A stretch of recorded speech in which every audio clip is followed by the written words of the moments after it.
মহান আল্লাহ তাআলার কিছু বাণী এবং মহান আল্লাহ তাআলার কিছু কথা আপনাদের কাছে পৌঁছে দেওয়ার চেষ্টা করব ইনশাআল্লাহ।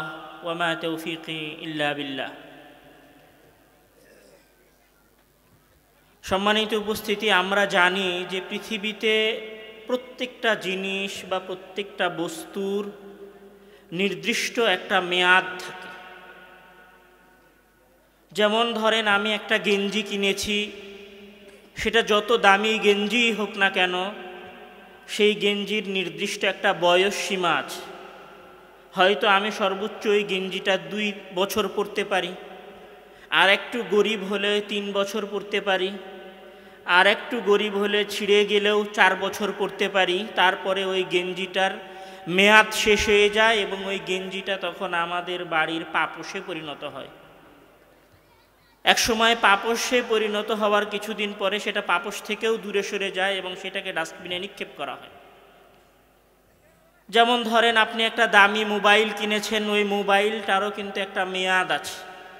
মোবাইলটা একটা মেয়াদ পর্যন্ত কাজ করে, মেয়াদ শেষ হয়ে যাওয়ার পরে ওই মোবাইলটা আপনার কাছে পুরনো ভাঙড়ি মোবাইল হিসেবে পরিণত হয়। ওই মোবাইল আর আপনার কোনো কাজে আসে না। আজ থেকে 10 বছর আগে যেই যানবাহন ছিল, এখন সেই যানবাহনগুলো পুরনো হয়ে গেছে, অকেজো হয়ে গেছে, কোথাও কোনো ডাস্টবিনে অথবা কোথাও কোনো ওয়ার্কশপে পড়ে আছে। আপনি পৃথিবীর যে জিনিসই দেখেন না কেন, আপনি সকল জিনিসের মাঝে দেখবেন যে ওই জিনিসের একটা মেয়াদ আছে। মেয়াদ শেষ হয়ে যাওয়ার পরে ওই জিনিসের কোনো মূল্য থাকে না। মেয়াদ শেষ হয়ে যাওয়ার পরে সেটাকে মেয়াদ উত্তীর্ণ বা মৃত জিনিস হিসেবে ঘোষণা করা হয়। পৃথিবীর এমন কোনো কিছু নাই যেটার মেয়াদ নাই। আপনি একটা গাছ লাগিয়েছেন, গাছটা 50 বছর, 60 বছর, 100 বছর বাঁচতে পারে, 150 বছরের মাথায় ওই গাছটাকে কেটে ফেলা হয়। একটা গাছ 300 বছরও বাঁচতে পারে, 500 বছরও বাঁচতে পারে, তারপরে সেই গাছটার মেয়াদ শেষ হয়ে যায়। পৃথিবীতে একদম পৃথিবীর সূচনা লগ্ন থেকে কোনো গাছ আছে বিষয়টা এরকম না। তো পৃথিবীর নিয়ম হচ্ছে, এখানে যা আছে তার মেয়াদ একদিন শেষ হয়ে যায়। এই সকল কিছুর মেয়াদ শেষ হয়ে যাওয়াটা আমাকে আপনাকে আসলে কি বলে যায়? সকল কিছুর মেয়াদ শেষ হয়ে যাওয়াটা আমাকে আপনাকে এটা বলে যায় যে তুমি যেই রক্তে মাংসে গড়া মানুষ, তুমি যেই চামড়া এবং হাড্ডিতে গড়া মানুষ, তোমার এই মানুষ, এই নফস, এই শ্বাস প্রশ্বাসেরও একটা কি আছে? মেয়াদ আছে।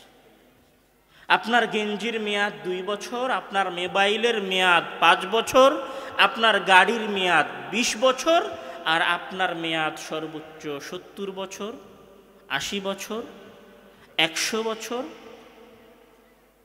সর্বোচ্চ 150 বছর। আমার মনে হয় না যে আজকের এই মাহফিলে 150 বছরের কোনো মানুষ আছে। আমার এটাও মনে হয় না যে আজকের এই মাহফিলে 100 বছরের কোনো মানুষ আছে। আপনার হাতের ওই মোবাইল এবং আপনার গায়ের ওই গেঞ্জি এবং আপনার নিজের মাঝে আসলে কোনোই পার্থক্য নেই। শুধু পার্থক্য এতটুকু, আপনার গেঞ্জির মেয়াদ 2 বছর আর আপনার মেয়াদ 50, 60, 70 বছর। তার মধ্যে আপনার জীবনের 30%, কারো 50%, কারো 70% অতিবাহিত হয়ে গেছে, অল্প কিছু সময় বাকি আছে।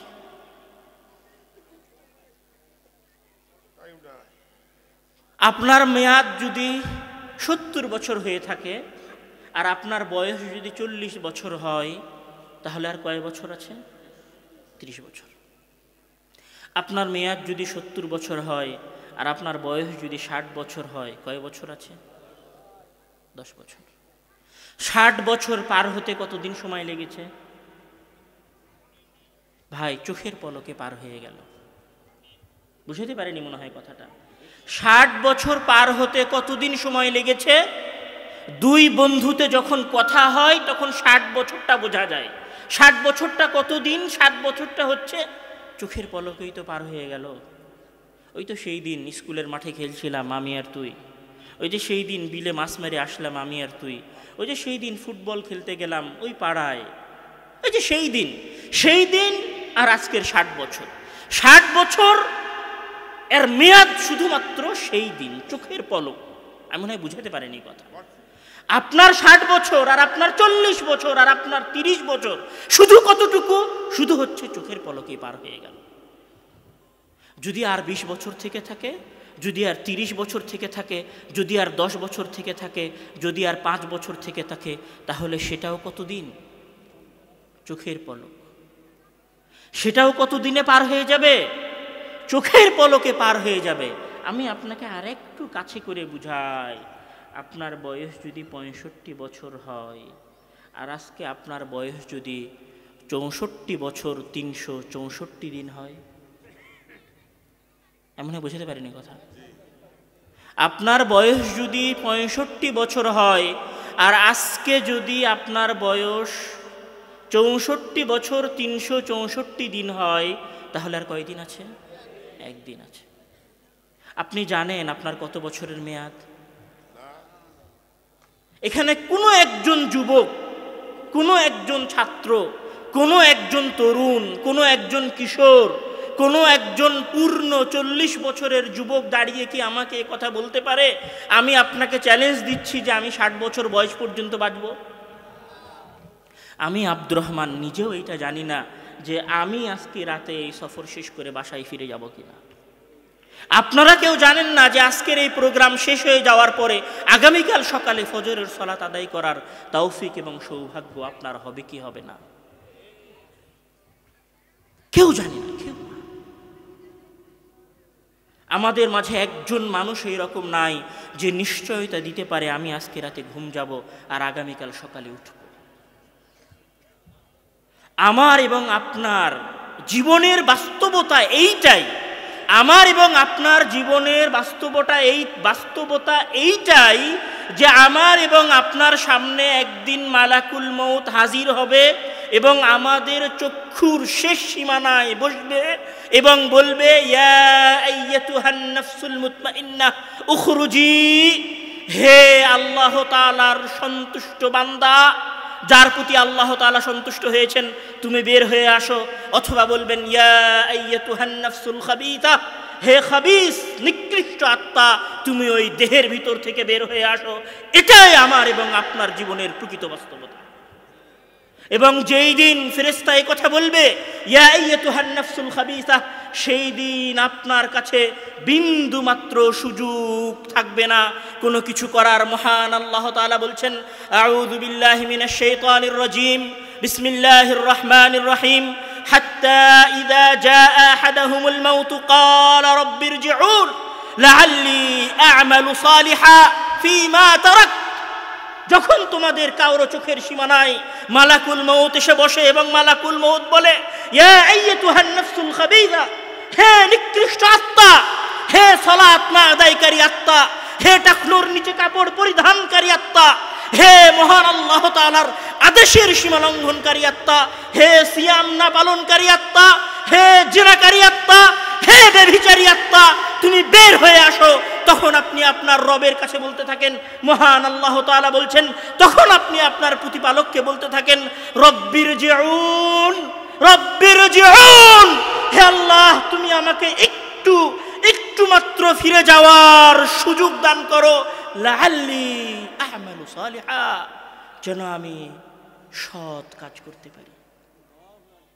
মহান আল্লাহ তাআলা বলছেন, ফায়াকুলু রব্বি, তখন বান্দা বলবে, ফায়াকুলু রব্বি লাউলা আখারতানি ইলা আজালিন করিব, লাউলা আখারতানি ইলা আজালিন করিব ফাআসাদদাক ওয়া আকুম মিনাস সালিহিন। লাউলা আখারতানি, আল্লাহ একটু, 1 সেকেন্ড, মালাকুল মউত 1 সেকেন্ড দাঁড়াও, 1 মিনিট। কতটুকু? আমি 5 ওয়াক্ত সালাত আদায় করার সুযোগ চাইনি তোমার কাছে, একটা সিয়াম রাখার সুযোগ চাইনি তোমার কাছে, একটা হজ পালন করার সুযোগ চাইনি তোমার কাছে। সালাত আদায় করলে তো ওযু করতে হবে, সালাত আদায় করলে তো পবিত্রতা অর্জন করতে হবে। 4 রাকাত সালাত আদায় করতে 10 মিনিটের মতো সময় লাগবে, 20 মিনিটের মতো সময় লাগবে।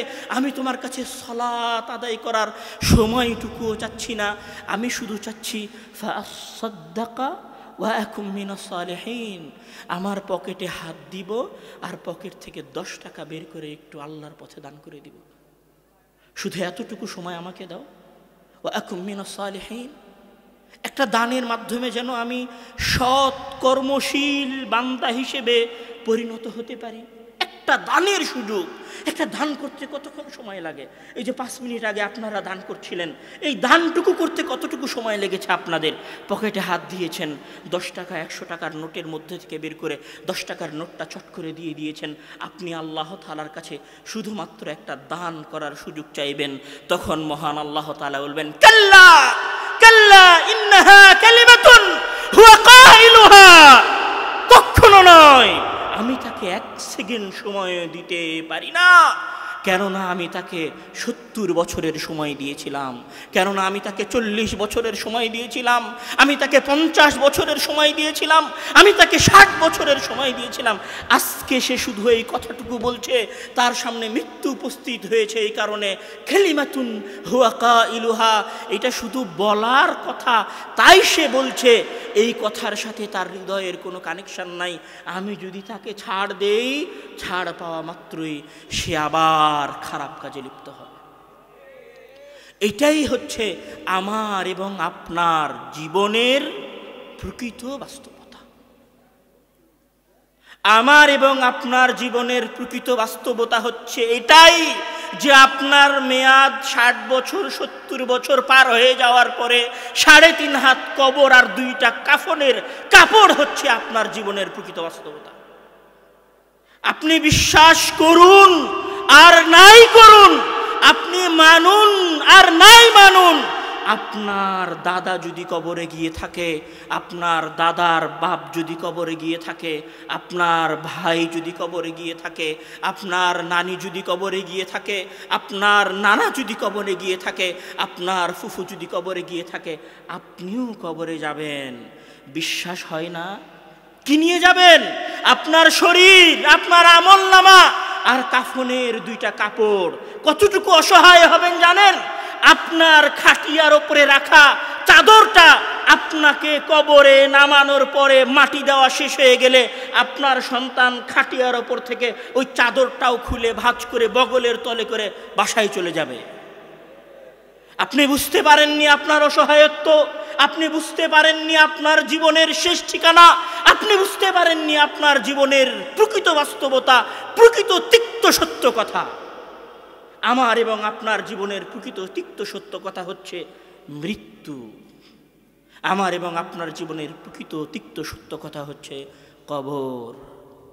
আর আমার এবং আপনার জীবনের দ্বিতীয় তিক্ত সত্য কথা হচ্ছে আমি এবং আপনি এই দীর্ঘ 40 এবং 50 বছরে যা কিছু করেছি, আমি এবং আপনি এই দীর্ঘ 40-50 বছরে যা কিছু করেছি, যা কিছু করেছি, যা কিছু করেছি, তার সকল কিছুই একদিন আপনার সামনে উপস্থাপন করা হবে।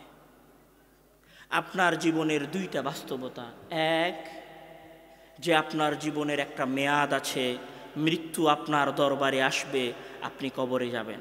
আর আপনার জীবনের দ্বিতীয় বাস্তবতা হচ্ছে যে আপনি যা কিছু করেছেন জন্মের পর থেকে নিয়ে শুরু করে মৃত্যু পর্যন্ত সকল কিছুর, প্রত্যেকটা সেকেন্ডের, প্রত্যেকটা মুহূর্তের, প্রত্যেকটা কাজের এবং প্রত্যেকটা কর্মের হিসাব এবং কর্মের বিস্তারিত বিবরণ আপনার কাছে একদিন কি করা হবে? পেশ করা হবে।